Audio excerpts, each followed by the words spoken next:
shout out to the RV Quilters. We've been receiving your thimbles. The collection is growing and growing and growing. Babe, I found some things that will actually fit in our truck camper. Come on. Miniature quilts.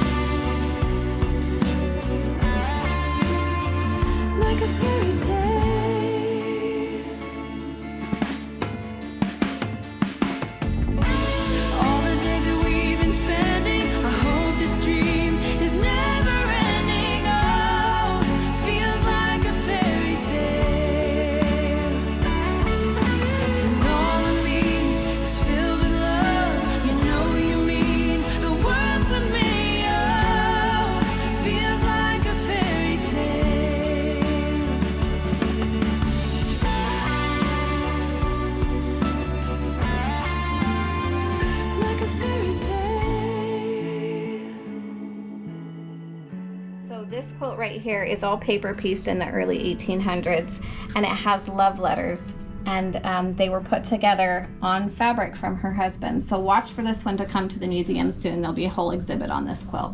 Hi, I'm Shalane, this is Dean, and we are GrassRoots Living. About to see the world in action, what we can be. So hi friends, we are so glad that you're with us again today. Today we are at Missouri State Quilt Museum. Missouri State Quilt Museum. I didn't want to call it the wrong name. And this is Dakota, and Dakota's going to take us on a tour and tell us all about, you're the owner, like owner, co-owner, owner. So yeah, my husband and I founded the museum, and we are also on the board. Perfect. So she's going to tell us all about it. We're actually going to ask her some questions about the outside, because there's all kinds of stuff going on the outside.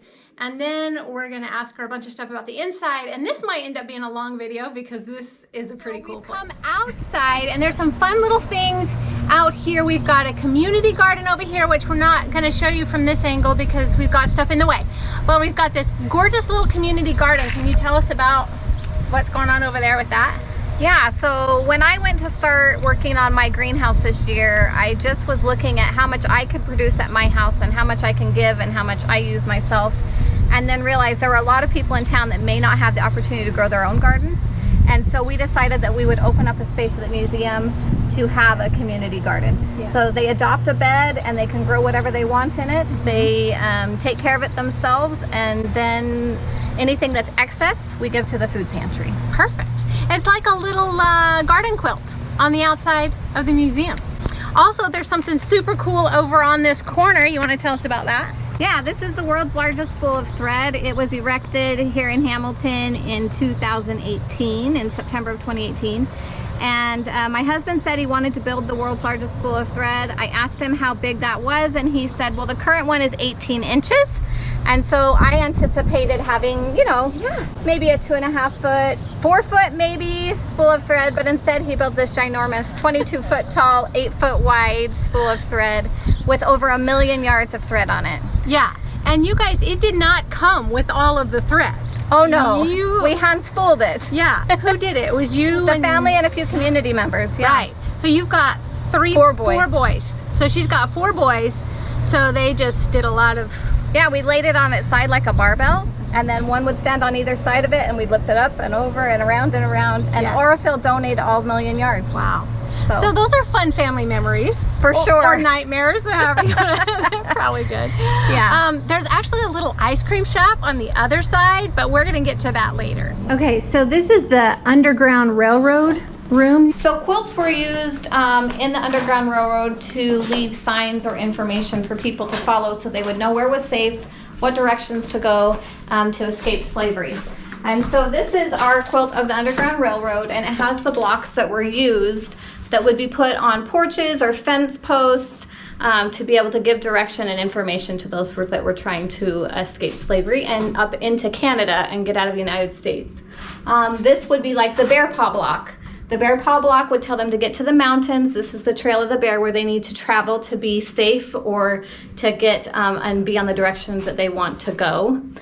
This is our Crossroads block, and the Crossroads is in just outside of Cleveland, Ohio. And this is the Crossroads where they're either going to go up a little bit to the east out of the U.S. or up a little bit to the west out of the U.S. As they head north. So each block has different meaning, and they would memorize the code so that as they traveled on their journey, they would know where they were and where to find things. This is one of my favorites. This quilt here was made by slaves in Mississippi in 1840s. And we still have the little cotton seeds inside here from them harvesting their own cotton to make this quilt. And then it was they used coffee grounds to dye the fabric this brown color as they pieced it together, the leftover coffee grounds when they had served coffee in the morning. Yeah. So this is one of the first blocks in the Underground Railroad. It was in the top left-hand corner of our Underground Railroad quilt, and this one was actually made in the 1800s, so I really wanted to incorporate that in this exhibit. The first block, called Jacob's Ladder, is going to something higher, something greater, right? They're moving on to something better than what they had before, like a ladder. And so this is an important block that gave a lot of meaning to what they were headed for. And this Lone Star quilt was made by the same maker as the Jacob's Ladder here. This came in from the Boggs family. Melvina Christine Brown Boggs lived from 1872 until 1959. And she has made quite a few tops that the family has donated to the museum for us to preserve them. And this one is so stunning. Striking, striking. And are most of the quilts here in the museum donated? Yeah, the majority of them are donated. We have a few quilts on loan that will be at the museum for a short period of time, but the majority of the items throughout the museum, quilts and otherwise, have been donated and will be part of our permanent collection. Okay. So we're in the principal's office. So tell us, we're in a school. Tell us about what. Yeah, tell us about this building. The building was originally built in 1903, and then it burned down, for the most part. It had its main frame, but burned down in 1919. And then they refinished it in 1920, and that's the building that we have today. And so it was used as a school, as a high school till 1950, and then as an elementary school until 2006. Yeah.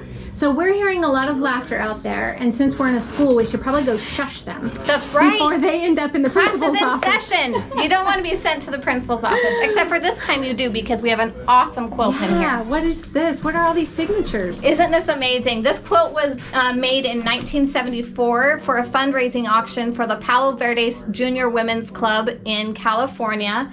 And the blocks were sent to celebrities and asked if they would sign them. And they each signed their names, and then it came back and they embroidered over the top of the signatures to preserve them forever. And we have 51 celebrities in this quilt. Lots of names that you'll know and recognize. Of course, right here we have John Wayne, which is super fantastic. And then we have two presidents, Richard Nixon and Ronald Reagan. And of course, this is in 74, before Reagan was a president or even governor, an actor at this time, but it's fun that we have them both on here. Look at that, Peggy Fleming. Wow. What do you see? Dick Van Dyke. Dick Van Dyke. So is this one on loan? Or this one's on loan for a year. Okay. Wow. Davis Jr. Yeah, we have musicians, we have actors, we have athletes, and all kinds of fun names all over this quilt. Yeah. Oh my goodness, Carol Burnett? How fun is that? I love this piece. I think this is just so fun, and who of any of us can't connect with at least one of these people and remember everything about them. So 100%. Really fun. Yeah. Yeah. Where are we going next? This is so fun. Yeah, let's just head right out down the hallway.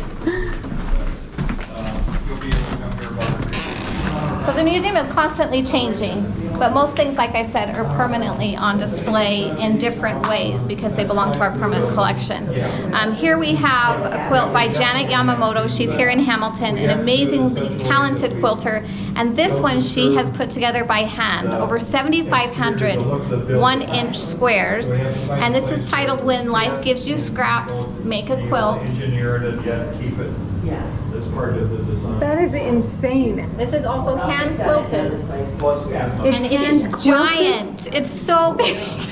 Bigger than any quilt that you would have on a bed. It just keeps going. These are all her scraps. It took about 5 years for her to complete it, not because it was just taking forever, but because it would get tedious and she'd need to move on to something else for a little while and come back to it.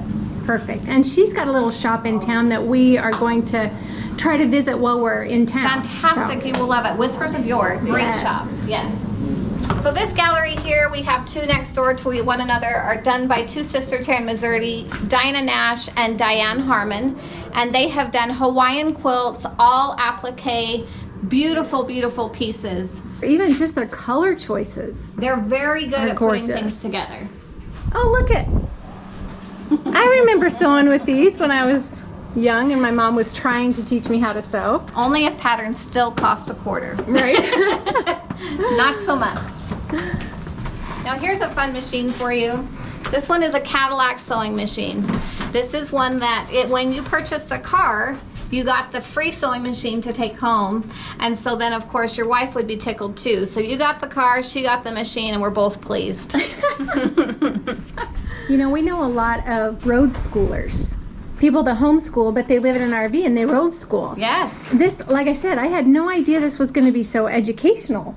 Honestly, so what a fabulous place to one of the bring your kids. big things for me, I homeschool my children as well, but I also love history. And anytime you go into a museum, it needs to be something that you can learn something new and be able to take that with you. And so we wanted to make sure that it wasn't just beautiful quilts, but beautiful quilts, and we can learn about the people who made them, learn about the technology that made them, and then really understand why we have this wonderful hobby that so many, millions of people participate in. It is something that's a creative outlet, but also we're doing math with quilting. We are really having to understand how the color wheel works and how all those things to go together. So this is a wonderful place for homeschoolers to visit and learn more about all those things.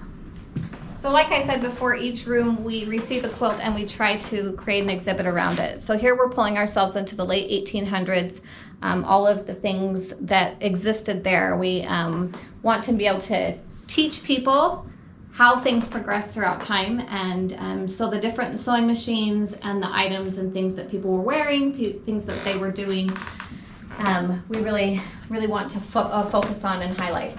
So I just saw you film the floor. These are the original floors from the school, and we were so happy that they would refinish so beautifully. This is one of the ones that we'd stained a darker color, but there are 3 different shades of floors, but they sanded and buffed so pretty, and so we're so excited that we could have that. So this quilt here was made in 1891 by Mary J. Thomas, and she made this quilt for her granddaughter Mary for her 10th Christmas. Crazy quilts were super popular in the late 1800s, and then they continued on through the early 1900s. A big part of crazy quilts was incorporating all different fabrics and styles of stitching. So we have 14 different types of embroidery stitches on this quilt, and she was a fantastic stitcher. This is just absolutely stunning. Some of the things that I'll point out in this quilt that she has incorporated, they would often put family history into their quilts. And so you would have wedding rings to represent who was getting married at the time, and other things. In this first block here that I'll show you, we have a little nest. This one here, it would have been something that they would use to commemorate when little Mary was born. This is new life, and so they wanted to make sure that they knew that they were making this quilt for her. And then they also have these little invitations. In this time period, invitations to balls or galas were printed on fabric. And so we have 5 separate invitations included in this quilt that tell us a lot about where we were and the time period. This one was made just outside of Erie, Pennsylvania, and it was made in the home of Charles B. Seeley. And then when little Mary got older and had a family of her own, she moved out to Missouri, had a son named Frank, and when he was 3, she was sent away for tuberculosis. But she gifted this quilt to her son. And so he kept it for a long, long time. But he was a very, very talented and decorated motorcycle racer. And when he passed away, we found the quilt underneath his bed with his trophies wrapped up inside of it. That was awesome because it was in a cool, dark place. But of course, it's a quilt that's over 100 years old. So we were happy and pleased to see that it was in such incredible condition. The backing did need to be redone on this quilt, and so the suits from Frank's closet were taken out, and we were able to redo the backing with the suits to keep the fabric from in the family. Wow. That is so cool. So we've tried to put up as much information so that you can learn it for yourself or do a self-guided tour. Perfect. Or listen to Grassroots Living video. Yes, that's as right. you go Just watch through. the video as you go through the museum. Of course, we're not hitting everything, but yeah. This machine here is one of our oldest machines in the museum. This one's from 1834, and it is one that you would sew, instead of sewing front to back, you would sew left to right. So your fabric goes across this way instead of the traditional way we sew now. Too bad there's no videos on that. I mean, like, Where's the YouTube tutorial to use that machine, exactly. right? These are trivets for irons. And so when you had a hot iron, this would take your trivet and it would sit up on your surface. And then your iron would sit on top of that. So you weren't putting a hot iron right onto your table or, and then you would take it, heat it up on the stove, and then move it over to your fabric and iron. And then when you weren't using it, it would go onto the trivet. And even the trivets were pretty. Yeah, they're pretty. And this, I'm so in love with this room, I can't hardly stand it. Oh my goodness. So a few weeks ago, this is our newest exhibit here, and a few weeks ago, Pat Coons called me. She's from Lincoln, Nebraska, and she said, do you have any interest in the mini quilts? And I said, are you kidding me? Yes, please bring them over. And so she brought this exhibit in that we'll have for quite a while, but they'll rotate in and out. And she's still traveling and doing a few trunk shows and teaching people about her mini quilts. And so we're blessed to have them all here right now. You also can see a few of her quilts in the National Quilt Museum in Paducah. And then we have these ones here on display right now. Dean said these could even fit in our tiny camper. That's right. These are definitely small enough to fit in any camper. Yeah. Yeah. And who makes where did the beds come from? Like, So most of the beds are picked up from antique stores or off of eBay. Pat's always looking for miniature beds that she can then make a quilt to go on. This one here, her fiance Ken made, and he made this lap size quilt. So then she made a little itty bitty one out of the scraps to match it that we have framed here. yeah, because that's something that we've learned, that there are men quilters. I mean, I didn't. Yes, And yeah. Ron Doan Yes. is a fabulous quilter. He's a fantastic quilter, and he does art quilts that are something that I just can't tackle. But yeah, beautiful quilting. Yeah, Ron we is haven't gotten fantastic. him on camera yet with his quilts, but we're hoping to pin him down at some point. And He may not get be as those. loud as me or Jenny. Yeah, so true. How does one make Oh, I don't know about Oh, yeah. 1/16 inch? So I'll show you one of her tiny. So you see this one here, these little triangles, they get down, these ones are 1/8 of an inch. The smallest Pat has ever done is 1/16 of an inch. And she told me, I can't go smaller than 1/8 anymore because my eyes just won't do it. That's fair. Did Itty she bitty. make the little baby dress too? Yes, Yeah. Quite a talented lady. she's incredibly talented. So this is our collection of toy sewing machines. In 2018, we found Delbert Godsey from Mountain View, Missouri, that was parting with his beloved collection of toy sewing machines, and my husband wanted to save it. So we were able to go and meet Delbert and pick up, and now this is my husband's collection of toy sewing machines, and we're happy to display it here in the museum. Just over 550 toy sewing machines on display right now from almost any maker that you can think of, and they go back over 120 years. Does he have favorites, or do you have a favorite? Oh, you can't choose a favorite. There's too many, and all different time periods. So maybe you choose a favorite from a certain decade or a certain time period, but all the different colors or the way that they work, they all are just so different. And I, of course, am always partial to the oldest machines because they put so much effort into making them beautiful and not just operational. And I love that they'll really incorporate a lot of beautiful hand painting on them or fun ornate designs in the cast iron. I just love that it wasn't just stamp it out and get it done. Yeah, assembly line kind of These are situation. all operational machines, and they came with a clamp that holds them onto the surface that you're sewing with, and then you feed with your left hand and then sew with your right if it was clamped down, and so it just stitches and will sew anything that anything else would sew. Wow. So they're toys, but they are. Toys, but they're all fully functional operating machines. Oh, wow. Yeah. Even the boxes. I'm so in love even with the boxes. Not really a handheld, but it fits in the palm of your hand. It would be screwed to a table. It's called the Tabitha. And you can see on the back, this is where the spool of thread would go. And then there's the hand crank there. And she goes up and down. Wow. And so whatever you needed. So you moved to a quilt town essentially a few years ago. Yes. Were you a quilter and in love with quilts before that, or that has just kind of that love has come as you've lived in this area? I have been sewing my whole life. My mom is a beautiful seamstress and owns a bridal shop, so I've been around sewing forever. But when I moved here to do a bed and breakfast, it was because it was my dream to always have a bed and breakfast. And then Jenny was there helping my cousin move into the B&B because she was going to help me run it. And she said, well, you can't be a quilter and own a bed and breakfast in Hamilton, Missouri. You can't not be a quilter. Yeah. And I said, but I'm not. And she goes, oh, you will be. That sounds like It's Jenny. so Jenny. Yeah. And so I sat down with her and made my first block, and I've been going ever since, and I love it. But my love for history, I never thought that I would put all those together and be doing a quilt museum, and that just completely blows my mind.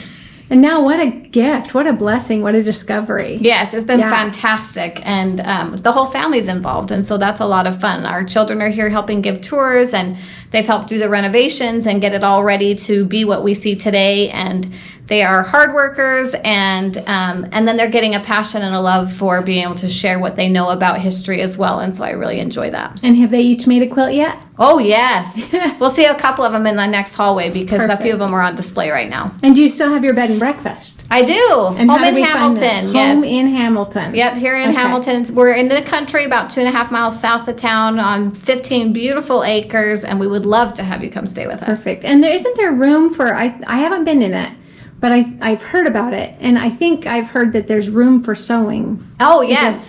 We do have people sew, even if you're staying at the B&B on the main floor, we set up machines all the time. But there is one suite called Quilters Paradise, and it was created specifically for retreating. And so a small group, 8 to 10 ladies, can come and retreat in that space. Perfect. You are destined for this hole. Yes. I know that now. Now we're getting a little closer to the era that I grew up in, I think. Yes. Maybe. Mm-hmm. You having fun over there, babe? Yeah. I'm just fascinated with these There things. really are so many cool old machines. See, that was the Shirley Temple. These things So they would actually take work. and they would put, like, this one has Shirley Temple on it, so that then people would buy it just because it's Shirley Temple. And they would come up with things like that to be, the gimmicks and the ways to get parents to buy things for their daughters. So, and of course, a lot of them are exact same as the one mom had, and so then you're sewing on one like mom's, just smaller. Yeah. I could spend way too much time in this room. Okay, let's keep going.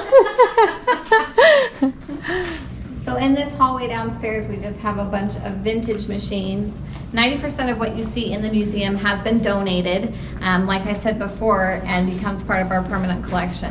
And so we love that we have machines from all of these decades in history so that we can show how they evolve and change over time. I mentioned that I would show you some of my boys' quilts. This one was made by our 10-year-old Jackson. And he was so tickled to be able to choose the panel, and then once he had the panel, he, in different stores, found different fabrics and put it all together. And I even questioned whether or not they would go. He said, Mom, I've got this, I know. And sure enough, he's got an eye for color, so he did a great job on this quilt.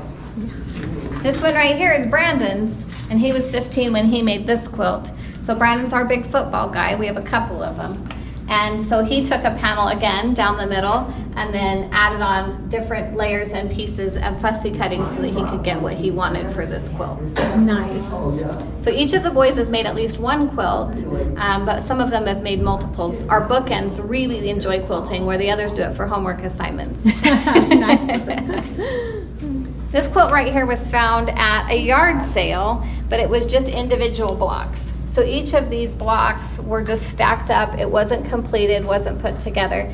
And the gal put it in her closet, and then one day decided, I better do something with those. We all have those UFOs. So she pulled it out, and what she discovered was that on each of these blocks was mounted onto catalog from the Sears catalog from 1940.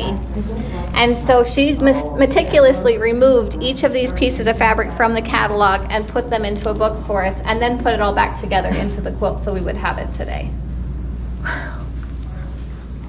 We can't go past this one without saying how much we love Miss Jenny Doan. She made the world's largest spool of thread quilt in a tutorial a few months ago and made an additional one for the museum so that we could always display it here. I remember seeing that tutorial. We'll have to link it. Yes, please. That'd be fantastic. This exhibit's in the making, so it's kind of a mess, but I want to bring you in because there's a few quilts from Ms. Janet Yamamoto that we talked about earlier, and she's got a shop here in town that you're going to feature. Hopefully, yes. We're hoping to get over there. I think it'd be fantastic, but you can see just a little bit of her work displayed in here, even though the exhibit's not finished and it's a little bit messy. And does her husband quilt too? He does. I feel like yes, they heard both that. do a lot of quilting along Army. And then hello, shout out to the RV Quilters. We've been receiving your thimbles. The collection is growing and growing and growing. So here's quite a few of the ones that have come in that have been cataloged. Just over 1,200 on display right now. We're working on it, trying to get through all those thimbles. Keep sending them. We really appreciate it. So here we are in the World War II exhibit. All of our exhibits stay for a few months and then rotate out. So this one will be here for a little while. But we try to get a new exhibit in the museum at least once a month so that if you were a member, you can come every month and have something new. These are two quilts made from feed sacks, 1930s. We obviously, 40s have all of the feed sacks that they changed the fabrics over from just being plain bags to having florals and other patterns printed on feed sack bags. And the companies quickly picked up on that they could print and make these bags for flour sacks or sugar, oats, and that the women would buy them just for the fabric. So they picked up on that quickly, and we have lots of beautiful quilts made from this time period with the feed sacks. Now behind me I have two quilts that are very indicative of World War II. We have the swastika quilt here, and next to it the Star of David quilt. And these are both obviously very big signs, symbols that we saw in this time period, and they each have very beautiful meaning, and this one unfortunately was distorted. But research and find out about the swastika and what a beautiful symbol this has been to natives for years and years and years, and unfortunately it was used for something else during World War II. But a beautiful symbol of peace and love. And it's the same with, of course, the Star of David quilt that we have next to it here. Now, right here in the center of our exhibit, we have article about Dorothy that's from Hamilton, Missouri, and she was one of the nurses at Bataan. And so when she returned in World War II, she was all over national news, and people were so excited to be able to hear from these nurses and their success stories and everything that happened while they were helping in World War II. Dean's a history buff as well, so he'll be in that room a while. Yes.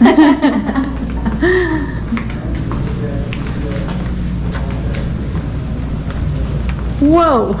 Whoa. We are so blessed to have the quilts from the National Quilt Museum in Paducah here in Hamilton. This exhibit will be constantly rotating with quilts from Paducah, so every 90 days we'll receive a new group of quilts from their museum and their permanent collection that we can display here in Hamilton. The National Quilt Museum has been absolutely instrumental in helping our museum, in helping us understand what we're doing and how to make this happen. I don't have a degree in history. I didn't know what I was doing. I just love history, and I really am new to quilting, only just over 5 years. And so their hand in answering questions and helping us along our way has been such a huge blessing, and we are just delighted to have their quilts here in the old gym of the high school. Wow. Dean said he played basketball in here. He said when they came in and helped clean this. When we were remodeling, the boys said this had to be the last thing that we did because they wanted to use this gym as long as they could. What if this was our house, Mom? This would be so cool. So we kept the gym for quite a while, but yeah, we did get it finished right here in the spring, and so that we could open up this exhibit. Well, this is gorgeous. Oh my goodness. Look at this one down here. Oh my goodness.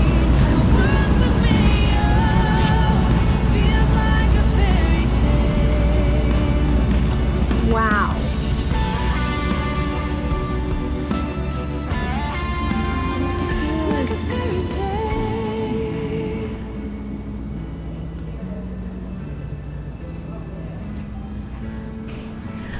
right, so when we come in, this is what we'll see. A smiling face right here. Always yours, or sometimes yours, sometimes somebody And else's? some other volunteers, yeah. One of our board members, and then we've just started receiving some new volunteers. We're so grateful for their help.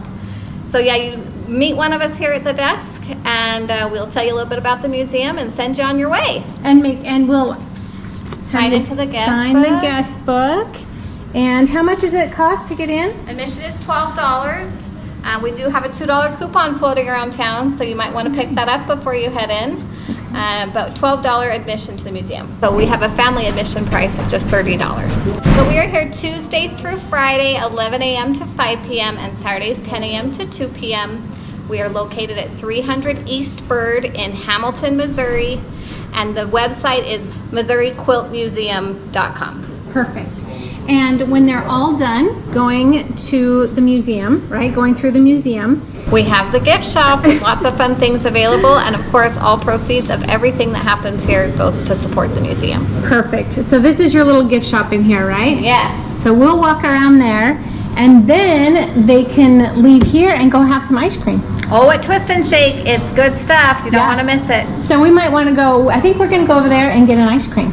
And So play some thank you. cornhole too.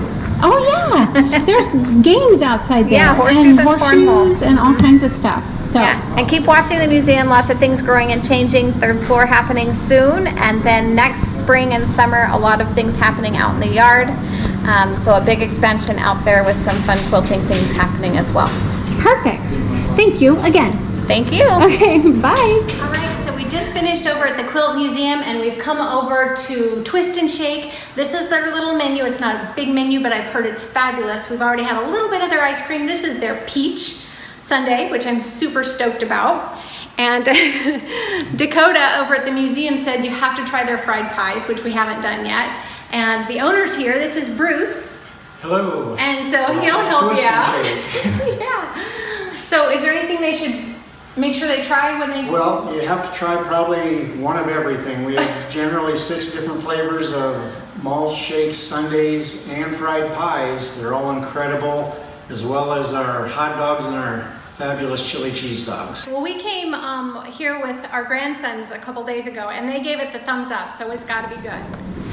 Okay, so this has been so much fun. We'd like to thank Dakota again for taking us on a little tour. It is gorgeous and fabulous, and even if you're not a quilter, come here. There's so much history. Like, you There is. loved it. Yeah, absolutely right? loved it. Perfect. Big fan of history, and I learned Yeah. so much today. Yeah.